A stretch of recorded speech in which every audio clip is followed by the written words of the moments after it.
morning, students. In the last video session, I taught you about introduction to Python, key features of Python, programming in Python, input and output functions.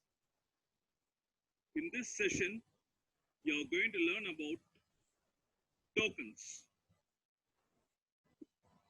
I think you might be already familiar about this word because you have learned your Dev C++.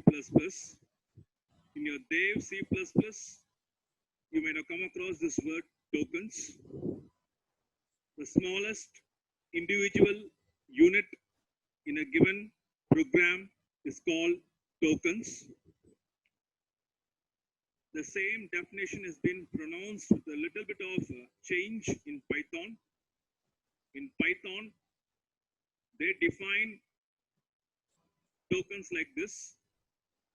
Python breaks each line into sequence of elementary lexical components. I repeat one more time. Python breaks each logical line into sequence of elementary lexical components. What's the meaning of lexical? Vocabulary of that language. As you have seen in Dev C++, in Python also we have 5 types of tokens. First one is called identifier.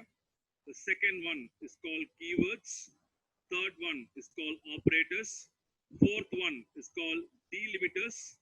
Fifth one is called literals. Of course, delimiters can be compared to your punctuators in Dev C++. Literals you can say as constant. First, we'll see the first token here, identifier. So a valid variable name is called identifier. So an identifier is a name used to identify a variable, function, class, module, or object. To identify a variable on your program, it should be spelled out with a name. So only we call as identifier. There are some rules given for identifier. An identifier must start with alphabet or it can start with underscore. Keep in mind, Python is also case sensitive language, so there is a difference between uppercase A and lowercase a. Identifiers may contain digits 0 to 9. Python identifiers are case sensitive. As I said you, there is a difference between uppercase and lowercase declaration variable. Identifiers must not be a Python keyword. You all know what is keywords. We'll be learning in the next topic that keywords cannot be used as identifiers. Python does not allow any punctuation characters such as percentage, dollar, at. These are some special symbols which Python will not accept as variables. So I have shown you some of the valid and invalid identifiers. The first one is an example of invalid identifier. Why? Because I said you the identifier must start with alphabet. Here we started with numeric, so it is invalid. Second identifier, we started with a variable, so it is valid. Third is also valid. Fourth is invalid. Reason, because we have used a dollar sign in between the variable, that is in between the identifier, so it is invalid. Fifth one is valid. Sixth one is invalid because def is a keyword. Keywords cannot be used as your identifier. If is a keyword, so it is invalid. Now we will see what is keywords. You might have already come across this keywords definition in Dev C++. Keywords provide special meaning to the language compiler that is pronounced in Dev C++. Here in Python, keywords are special words used by Python interpreter. So you know your Python does not use compiler technique, it uses your interpreter. It checks the program line by line. As these words have special meaning for interpreter, they cannot be used for any other purpose. So you know keywords are the words which are used for building the structure of the program. So these words cannot be used in any other part of the program. So these words play a vital role in building the structure of the program. There are totally 33 keywords in Python. They are listed out here. True, false, none, and, or, not, etc., etc. The next tokens in Python is operator. We have totally 5 operators given in your book. The first one is arithmetic operator. The second one is relational operator. The third one is logical operator. The fourth one is assignment operator. The fifth one is conditional operator. So in your screen, you are able to see all your arithmetic operators. Plus is used for addition. Minus is used for subtraction. Star is used for multiplication. Slash is used for division. Mod, we call as percentage sign. It is called as modulus operator. Double backslash is used for floor division. What's the major difference between a backslash and a double backslash here? Of course, this slash is called as your division operator. So division operator returns any division value by float. In order not to return your float value, we have your double backslash. They call as integer division here. Then we have double star. We call as an exponent operator. That is called power operator. Now there's an example given here for using arithmetic operators. I have assumed 2 variables. The first variable name is A and the second variable name is B. The value assumed for A is 10 and the value assumed for B is 2. So first print the value of A and B adding together, then subtract the value, then multiply the value, then divide the value, then use your floor division, then use your modulus, then use your exponent. You can see the difference on the right side. When I say 10 div 2, it gives you 5.0. When I say A double div B, that is called floor division, it gives you 5. So floor division is called as integer division, right? Of course, A mod B, 10 mod 2, mod operator returns your remainder as result. There is no remainder, so it gives you 0, right? 10 exponent of 2, that is power of 2, 10 to 10, that we call as 100. Then your relational operator, the first sign is called is equal. The second one is called greater than. The third one is called less than. The fourth one is called greater than or equal to. The fifth one is called less than or equal to. And the last one is called not equal to. So an example is given. How does your relational operator work here? First, get the value of A and B from the user.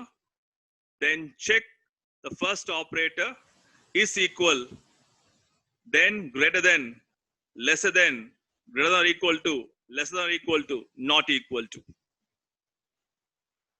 Next one is your logical operator. Of course, logical operators are used to perform logical operation on the given relational expression. When do you use logical operator? When there is a situation to solve 2 expressions simultaneously, we can use your logical operator. We have 3 logical operators, and, or, and not. An example is given here. Get the value of A and get the value of B from the user by using your input statement. Then here I have checked A greater than B or A is equal to B. There are 2 relational expressions joined by the logical OR. A greater than B and A is equal to B. One more time, I'm checking this relational operator by using your AND operator. Not A greater than B. Of course, you know what not will perform vice versa operation. If the condition gives you true, it gives you false as an output. The condition gives us false, it gives you true as an output. Next one is your assignment operator. One of the simplest operator in Python, equal, which assigns the value from right side to left side. Simple assignment operator to assign a value to the variable. There are various compound operators in Python which are added with your assignment operator. Plus equal to, minus equal to, multiply equal to, div equal to, mod equal to, exponent equal to, and double div equal to. They are called as your compound operators. Why they are called as compound operators? Because you are joining your arithmetic operator with the assignment operator. So we call as compound operators. So these are the compound operators we are able to see on the screen. One is equal, plus equal, minus equal, multiply equal, divide equal, mod equal, exponent equal, double divide equal. So these are called as your compound operators. Then this is a program for compound operators. So first I'm getting the value of x from the user. Then the next line, I'm printing the value of x by adding the value of 20 along with it. So x is equal to x plus 20. It gives the result as 30. The next line, I'm subtracting the value of x as minus 5. So it produces you 25. Then I multiply the 25 into 5. It produces you 125. Then I divide that 125 by 2. So it gives you the result 62.5. Then I use my mod operator to divide your 62.5, it gives you a remainder as 2.5. Then I use my exponent operator to multiply powers of 2.5, so it gives you 6.25.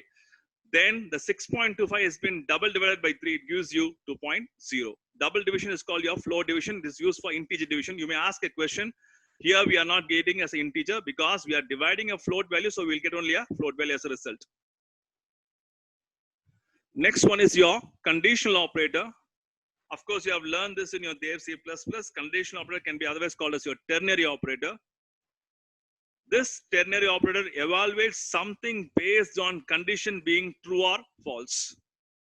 You can even compare your conditional operator to an if-else statement, right? So only they say it's a simply allows testing a condition in a single line. If you take your if-else, we have multiple lines to test. Here in your conditional operator, we can test our process in a single line. The syntax of your conditional operator is given here. Variable name equal to on true. If text expression, else on false. Once your expression is evaluated, the condition is true, your on true statement will work. Once your expression is evaluated to false, it goes to else side and evaluates your on false statement. Program for conditional operator is given here. We have assumed two values, one for A and one for B. Then min equal to A if A less than B, else B. So A is called as your true condition, true part, and A less than B is the condition, else B. So based on this condition, either the value of A will be assigned to min or the value of B will be assigned to min. Then delimiters. Of course, you have learned your punctuators in Dev C++. Here we call the same word with a one more name, delimiters. Python uses symbols and symbol combinations as a delimiters in expression. List, dictionaries, and strings. List and dictionaries are called as your sequence data types. You'll be learning in the after few lessons. These are some of the delimiters we'll be using in Python. Open bracket and close bracket, square bracket, curly braces, colon, full stop, single apostrophe, etc.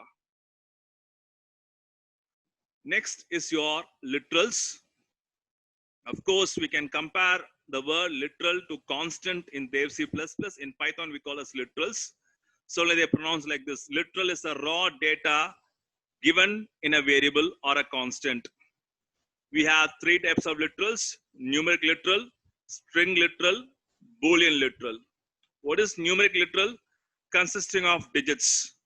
So we can divide numeric literal into three types: integer literal, float literal, complex literal.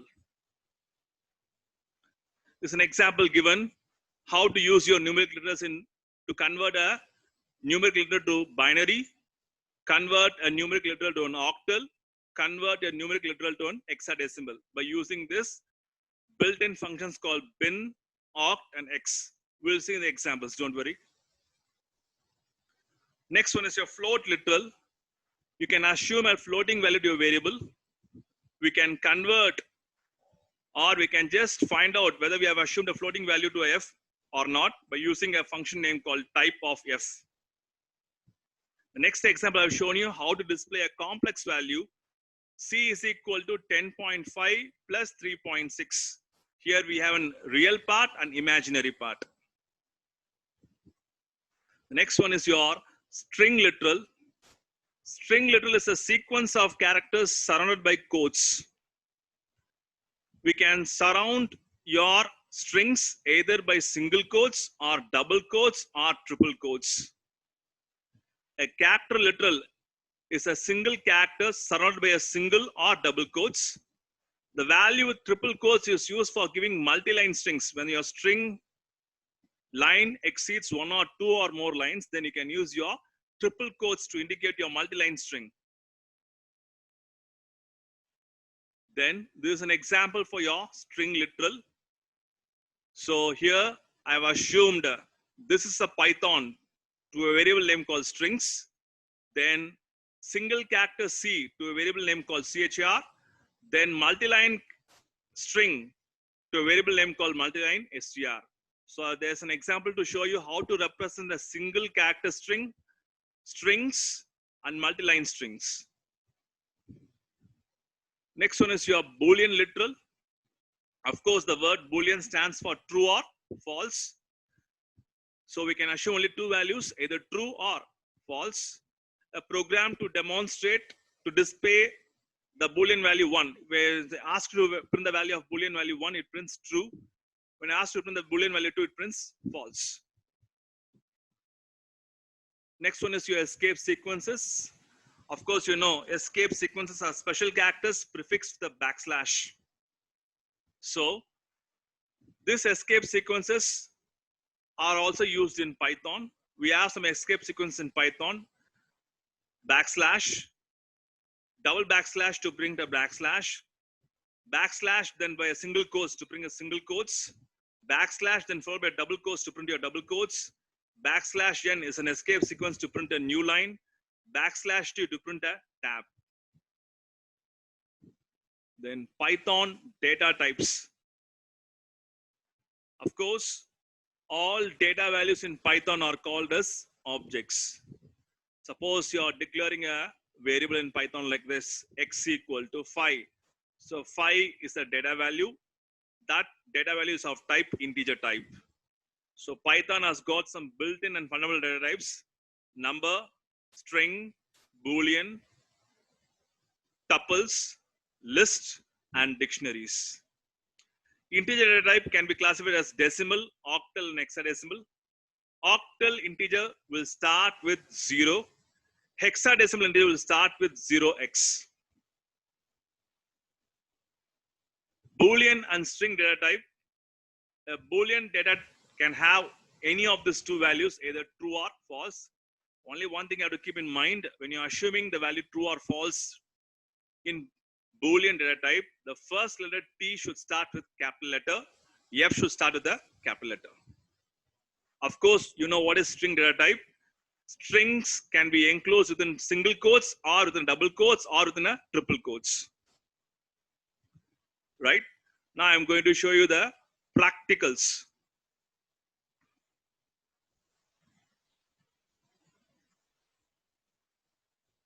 Right. In the last class, we have started some practicals. Let me continue with that. Let me show you an example of output statement first. Print, open a bracket, within double quotes, I'm giving hello. Right? The next line, I'm using the same print statement. I'm using within double quotes, hi. So, when you execute this, we'll get the message, hello and hi. Hello in the first line, hi in the second line. Can you bring hello and hi in the same line? Yes, it is possible to bring. Just go to your first line of your print, use your comma. There's a statement called end, equal to, within double quotes. Now, execute and see. Now, we can see hello and hi is being printed on the same line. Is it clear? Right. Now we will see the input statement. Print is called the output statement. Input is called the input statement in Python. So how to get a value using an input statement? I have taught you the syntax of input statement. Variable name equal to input, open your bracket, within double quotes, enter the value of x. Then this x is called the variable. Input is the function name. Enter the value of x is called the prompt string. It is just indicating the user that is going to enter the value of x. Input is a function which is used to accept a data from the user at the runtime of the program, right? The next line, I just give print, open your bracket, x. I want to print the value of x on the screen. Now, run your program to see the output. Your interpreter is just waiting for the user to input the value of x. I just give 4 here, just enter. So it prints 4. Now, a question is raised in your mind. When I taught you input, I said you, whatever value you're going to give in Python using input function, it accepts only as a string or a character. So what will be stored in x? Of course, 4 is a numeric. Do you think 4 will be stored in x as a numeric? Not possible. How to know that? The next line, I just give print, open the bracket, I just give type, open the bracket, I just give x. Now I want to find out what type of value is stored in x. Now I run the program. I give here 4. One more time. I'm testing here. It prints 4 on the screen. At the same time, it is showing you x is able to store that value 4 not as an integer but as a string. You all know input function accepts value in the form of string, not as numeric.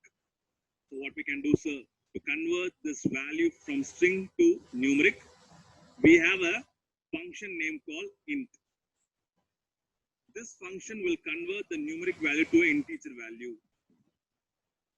Now, use your int before your input. Once you enter the input value, the int function will convert that string value to numeric, then store in x. Now we can see the difference in the screen. When you compile your program this time, I give 4, I press enter. Now it shows you 4 as an output. At the same time, the data value is not now string, the data value is right now is integer. Are you clear what I'm saying? Right. Now we'll go to the next area, second program.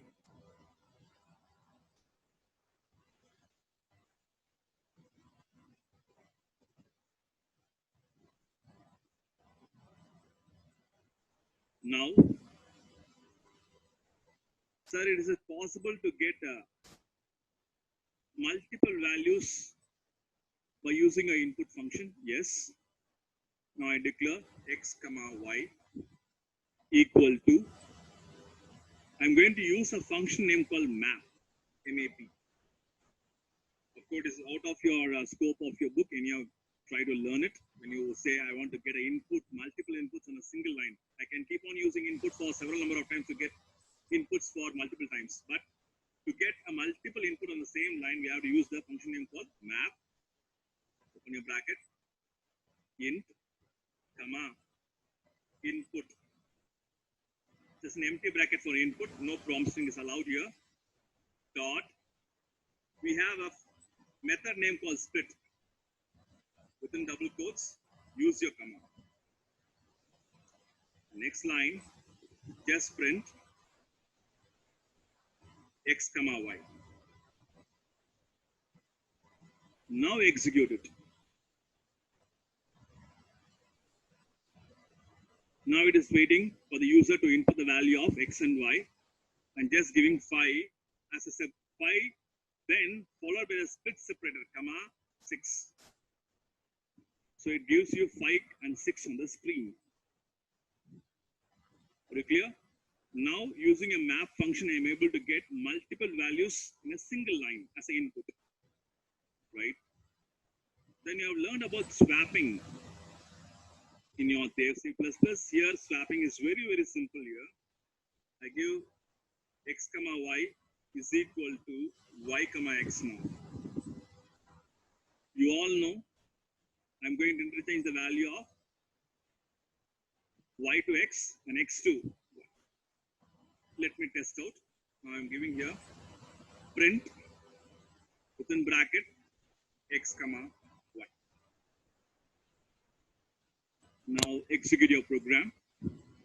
It's waiting for the user to input. Now I give 10 comma 20. You know 10 will be stored in x, 20 will be stored in y. First time when I'm putting the value of x and y on the screen, it shows me 10 and 20. Once I interchange, the value of x becomes 20 and the value of y becomes 10. So swapping of values becomes very easy in Python, right? Now this is an example to show you about arithmetic operator. I have declared two variables, a and b. The value of a is been assumed as 10. The value of b is been assumed as 2 by me.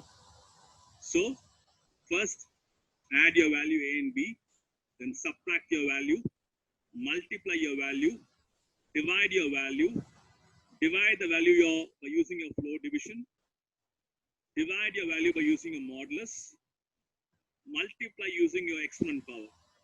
So let us see the result for this. So it shows you a plus b is 12, a minus b is 8, a multiplied by b is 20, a div b is 5.0, a floor division b is 5. Of course, you know what's the use of using floor division. It returns the value in integer. A mod b will give you 0 because there is no reminder.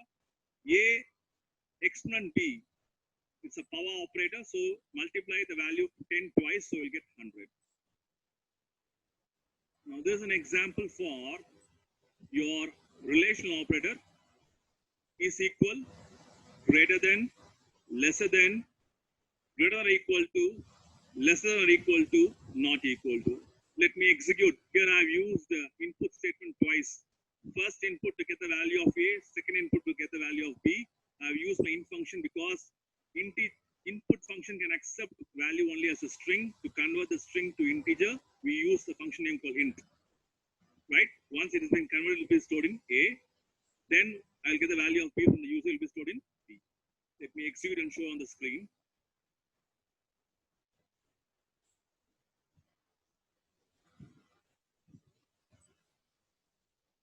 Showing an error here. Just a second.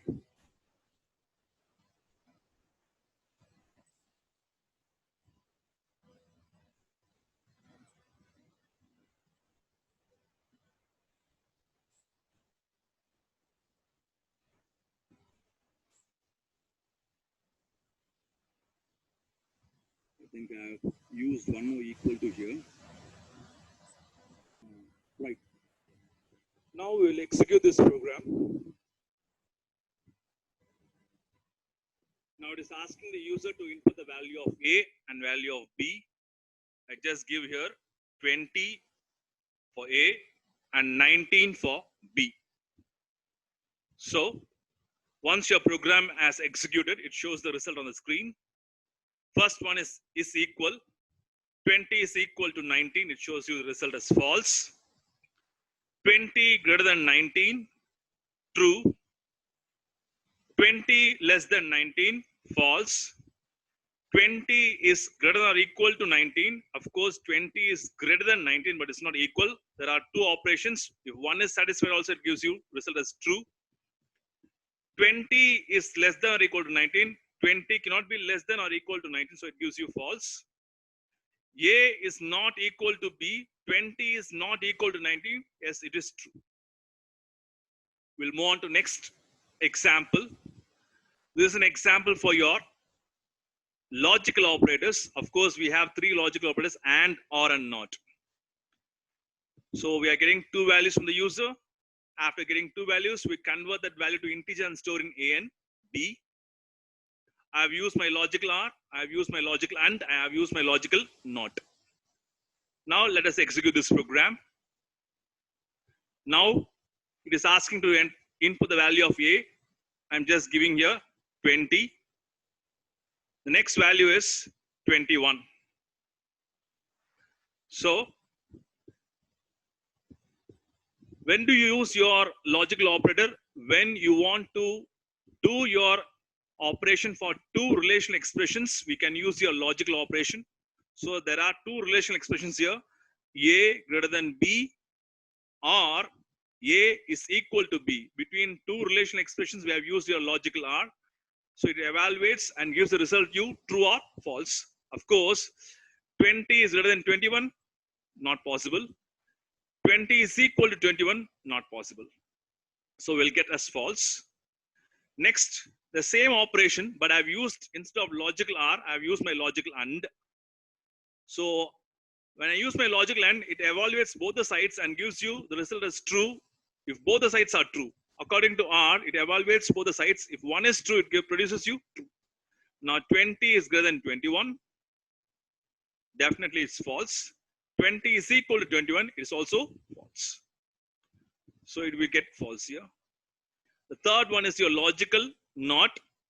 You know what does your logical NOT do? It does a vice versa operation. When you evaluate the condition as true, it produces you false. When it evaluates false, it produces you true. So 20 is greater than 21. As far as the condition is concerned, it is false. But since we have used your logical NOT, it will convert your true false to true. Now let us change the values here. Now I give 20 and I give 19. Now 20 is greater than 19 or 20 is equal to 19. 20 is greater than 19. But 20 is not equal to 19 since we have used your OR operator. If either one of the expression is true, it produces the result as true. Now it's your AND operation. 20 greater than 19. 20 is equal to 19. Of course, 20 is greater than 19, but 20 is not equal to 19. Among these two operations, one operation is true, one operation is false. So the AND operation produces you false. 20 is greater than 19. In your logical NOT, the condition is true. Even though it is true, your logical NOT will perform vice versa operation. Since the process comes as true, it will change to false. Are you clear? Right? Now we'll go to conditional operator. You have learned your conditional operator in your 11th standard. Conditional operator can be otherwise called as your ternary operator. I said you the syntax on your slideshow. Anyhow, I'll say one more time. Variable name equal to on true if text expression, else on false. So why do I use a conditional operator? What's the advantage of conditional operator? It is simply allows testing a condition on a single line. So we use your conditional operator. Now this is your test expression. It evaluates. If this expression evaluates true, the value of A will be assumed to a variable name called min. If this test expression evaluates false, the value of B will be assumed to min. Let us see the example and execute this example and see.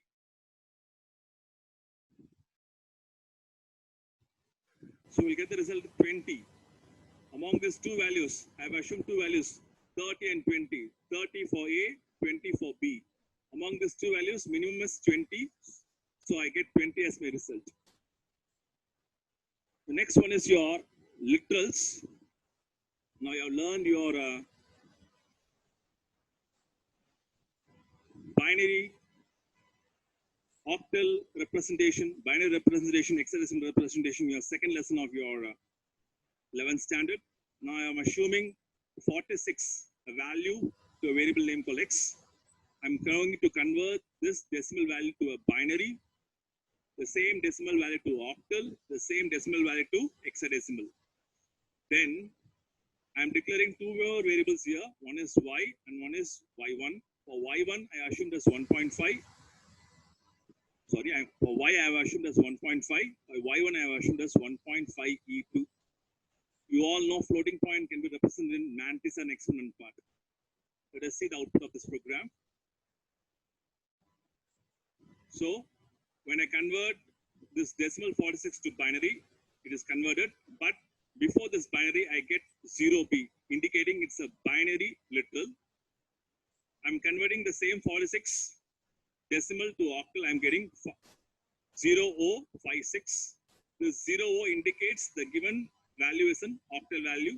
I'm converting the same 46 to hexadecimal. I'm getting 0x2e. It represents that the given value is an hexadecimal. I'm printing the floating value 1.5. When I'm printing the mantissa part 1.5 E2, it prints your mantissa part by just moving your decimal point towards your right side by 2 positions. Right? Next one.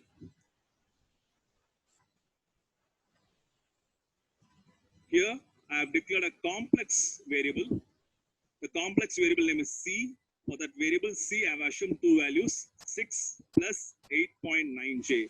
Whereas 6 is called the real part, 8.9j is called the imaginary part. So when I'm printing the value, I'm just giving C dot real, C dot imaginary. So when I give C dot real, it will print you 6. When I give C dot image, it will print you 8.9. An example to show you how to print a string within single quotes, string within double quotes, string within triple quotes. So triple quotes can be used when your string has exceeded more than multi-line. Let us execute this program and see. Yeah, it prints your complex number, real part and imaginary part. It prints your string character, which is enclosed in single quotes. Welcome to Python is a string enclosed in double quotes. Python is a combination of procedural and object-oriented programming and is used for scientific and non-scientific. It is a multi-line string that is enclosed in triple quotes and is been printed on the screen. We'll move on to next. Boolean literal. Of course, the word Boolean stands for true or false. Here I've used 2 variables. One is bool1 and one is bool2. For bool1, I've assumed as true. For bool2, I've assumed as false. When you're assuming the value true and false, keep one thing in mind. The first letter of the Boolean value P should come in capital letter. F should come in capital letter. Print of bool1 will give you true. Print of bool2 will give you false. Of course, you have learned your escape sequences. I said you when I want to print a backslash, then I have used double backslash here. If I want to print a single quotes, backslash followed by the single quotes, then followed by a T, that will print a string with a single quotes. If I want to print double quotes, I have to use that string within double brackets, double quotes. If I want to use a string to be printed in the next line, I have to use my /n. /n is called as your escape sequence to print the string on the next line. /t, of course, you have learned this escape sequence in your Dev C++ to produce your horizontal tabbing. Let us execute and see the program here. Right? So bool1 prints you true, bool2 prints you false. To print a letter with your backslash, I have used double backslash here. To print a letter with your single quotes, I have used here. Then to print your welcome within double quotes, I have used my double quotes here. To print the string with the next line, I have used my /n. /n is called the new line character. /t is called as your horizontal tab. It prints the first string and second string with 6 spaces. Horizontally tabbed spaces. Then one more thing. Let me show the editor. This is an additional information to you.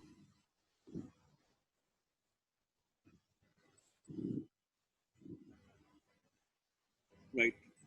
I said there are 33 keywords. Sir, can you produce all the keywords on the screen? Yes, we can produce.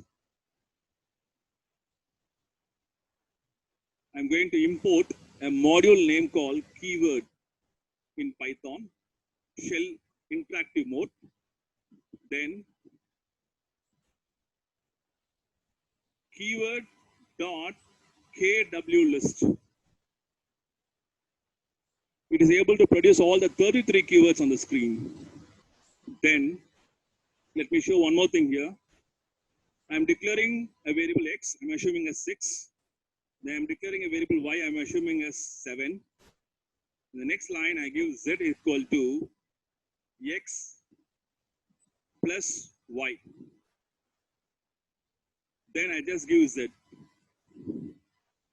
It is able to produce you 13. We have an operator called underscore here. Underscore plus 2. Now you can see it produces you 15. So what is here underscore mean by? It is called as your garbage collector, which is able to recollect the last result on the screen and add a new value 2 with it. So Python uses your garbage collection, right? Then that's all for this lesson. And I have given you the assignments. You are able to see the assignments here, right? Please finish these assignments and we'll meet in the next video session. Thank you.